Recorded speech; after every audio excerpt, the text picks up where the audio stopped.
धन्यवाद। आज बड़े दुखद घड़ी के अंदर हमें ये प्रेस कॉन्फ्रेंस करना पड़ रही है।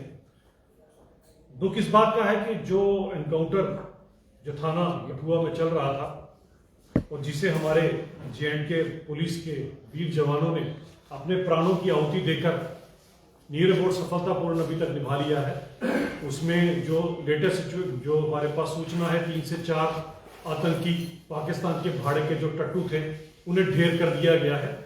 लेकिन जो हमारा नुकसान हुआ और इररिपेयरेबल जो नुकसान है हमारे 3 जे.एंड.के पुलिस के जवान और एक जो लेटेस्ट इंफॉर्मेशन आ रही है 4 लोग जिन्होंने अपनी शहादत दी है। इसके अंदर हमारे जसवंत सिंह जी, बी.एस. चिब जी और तारिक अहमद, तो इनको श्रद्धांजलि देते हुए नमन आंखों के साथ आज भारतीय जनता पार्टी पूरी की पूरी इनके और उनके परिवार के साथ खड़ी है। मैं ये कहना चाहता हूं कि ये नुकसान जो उनके घर वालों का ये तो हम कभी पूरा नहीं कर पाएंगे, लेकिन एक चीज है कि इनके साथ हम सभी के सभी हमेशा खड़े रहेंगे। और बड़ी बात यह कि हमारे देश का वीर जवान जब भी शहादत देता अपनी मातृभूमि के ऊपर, उसको एक अफसोस रह जाता है कि मातृभूमि, मेरे पास केवल एक ही प्राण थे, अगर मेरे पास और भी प्राण होते तो बार बार तेरे ऊपर से मैंने शहादत कर देता। ये जज्बा है, शायद इसी कारण ये जो नापाक मुल्क, ये जो षड्यंत्रकारी मुल्क जो गलती से हमारा हमसाया है, इससे हम काफी हद तक बच जाते हैं।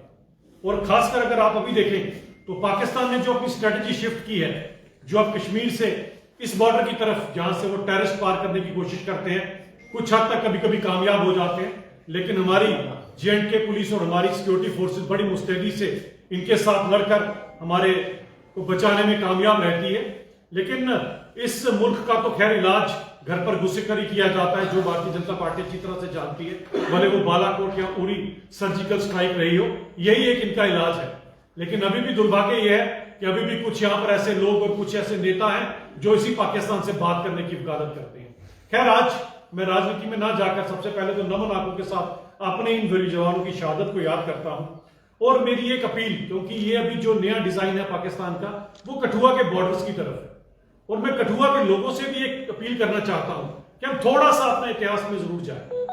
और इतिहास को अगर आप याद करते हैं, कठुआ का नाम भी जो पड़ा था वो इसी से पड़ा था, यहां पर इकट्ठे हुए थे लोग, इकट्ठ हुआ था लोगों का, जिसे डोगरी में कहा जाता है। और वो जब लोग इकट्ठे हुए थे तो उस जमाने में ये जो तुर्क मंगोल लुटेरे जिन्होंने हिंदुस्तान में अलग जगह पर लूट खसूट मचाई थी, उन लोगों के खिलाफ कठुए के लोग इकट्ठे हुए थे। और उस जमाने में मैं अगर आपको बताऊं, 1.5 लाख से ज्यादा लोगों ने यह मोर्चा संभाला था, जिसमें घुड़सवार थे, तलवार वाले, भाले वाले थे, सब ने मिलकर कठुए की धरती को दूषित नहीं होने दिया। सबसे मैं आज भी अपने कठुए के शूरवीर लोगों से, क्योंकि मैं भी मूलतः कठुआ से आता हूं, सहसवा मेरे गांव का नाम है, मैं आज भी कठुआ के लोगों से रिक्वेस्ट करूंगा कि इस समय ये जो पाकिस्तान से जो घुसपैठिए, जो पाकिस्तान के भाड़े के टट्टू जो बीच में अभी पहुंच गए हैं, कुछ लोग जो बीच में हैं, इनका खासकर आप सभी लोग जो है बड़ा सचेत रहे इन सब चीजों को लेकर। और हम में से मैक्सिमम लोग क्योंकि आर्मी से या पुलिस की बैकग्राउंड से आते हैं, तो ये देखिए कि अगर कहीं पर भी ऐसी चीज होता है, अगर आपको खुद भी इन सब चीजों के ऊपर देखना पड़ता है, तो जरूर आप सब मिलकर इन सब लोगों के खिलाफ अगर कार्रवाई करेंगे तो पुलिस की भी मदद होगी, आर्मी की मदद होगी। क्योंकि हमारा जो हमसाया है वो ना तो खुद चैन से बैठता, ना किसी को बैठने देता है। एक ऐसा भूखा नंगा मुल्क जो कटोरा लेकर भीख मांगता रहता है, एक ऐसा मुल्क जहां पर ट्रेनें भी सेफ नहीं है, जिनकी रेलें तक किडनैप हो जाती हैं, ऐसे मुल्क से हम और तवक्को भी क्या रख सकते हैं। ISI का जो डिजाइन है, पाकिस्तान आर्मी का जो डिजाइन है, इसके खिलाफ मुझे लगता है कठुए के लोगों को आज खड़ा होना पड़ेगा।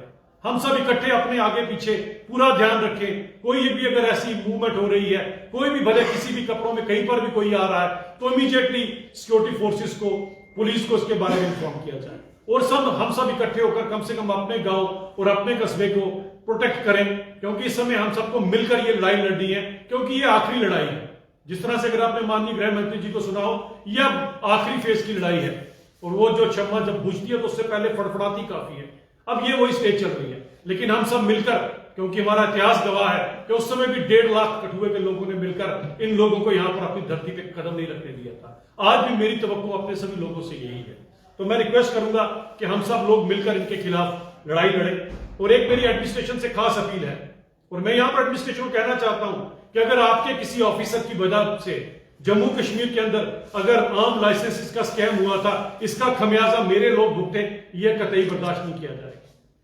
आपके यहां पर जो लैकूना था, उसके कारण आज मेरे लोगों के जो लाइसेंस रिन्यू होने हैं, मेरे लोगों ने जो नए लाइसेंस के लिए अप्लाई किया है, वो पूरे ही नहीं हो पा रहे। अगर 100 लोग अप्लाई करते हैं, खींच के एक आधे को किसी को मिलता है, बाकी लोगों को क्या कसूर है?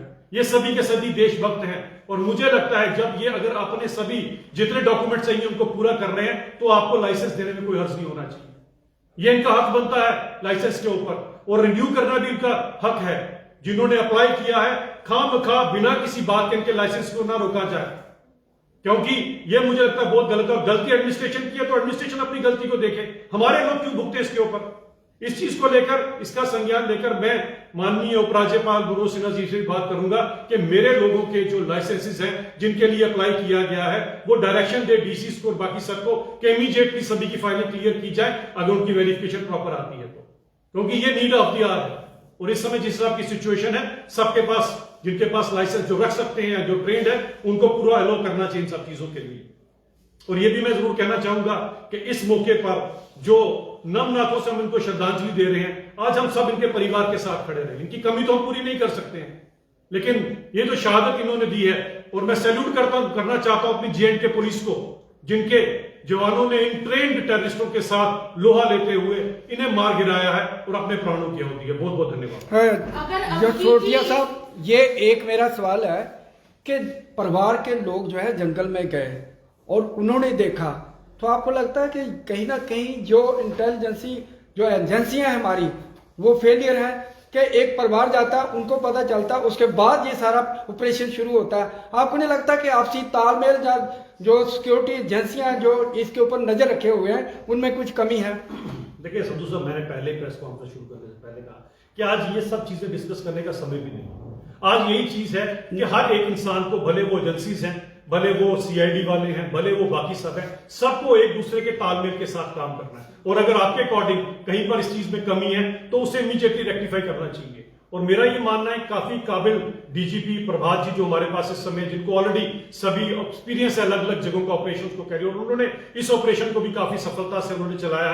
दुर्भाग्यपूर्ण हमारे जवानों की इसमें जान चली गई, लेकिन मुझे पूरी तरह से उम्मीद है कि मेरी जेएंडके पुलिस जो है इन लोगों को हमेशा इसी तरह से मौत की घाट उतारती रहेगी जब जब ये बॉर्डर पार इस तरफ आके हमारे मासूमों की हत्या करेगी। तो क्या अभी देखा गया है कि 3 घंटे पहले office of LG Jammu and Kashmir Manoj Sinha की तरफ से जो उनका ट्विटर अकाउंट है, वहां पर ट्वीट किया गया है और श्रद्धांजलि अर्पित की गई है। वहीं अगर बात करें जम्मू कश्मीर के चीफ मिनिस्टर उमर अब्दुल्ला, उनका सोशल मीडिया खंगाल कर देखा जाए तो इस बारे में कोई पोस्ट नहीं देखने को मिलता। इस पर क्या कहेंगे? देखिए, मैं पहले ही बात कहना चाहता हूँ, ये तो मुझे हमेशा इस चीज का हमेशा दुख रहता है, और मैं अभी भी कहना चाहता हूँ कैटेगोरिकली, अभी आप ट्विटर अकाउंट चाहे इनका चेक कर लीजिए, चाहे पीडीपी की जो लीडर है उनका चेक कर लीजिए, इन सब की दिक्कत ये है, इनमें से कोई भी कभी भी पाकिस्तान के खिलाफ बात नहीं करेगा। मैं जब ये बात बोलता हूं तो आगे से कहते हैं उनकी कुछ और ही एक्सप्लेनेशन होती है। सबसे पहले वो जो नापाक मुल्क है, जिसकी वजह से 1.5 लाख वहां पर कब्रें बनी और अब हमारे यहां पर भी लोग मरना शुरू हो गए, इसके खिलाफ तो बोलना चाहिए।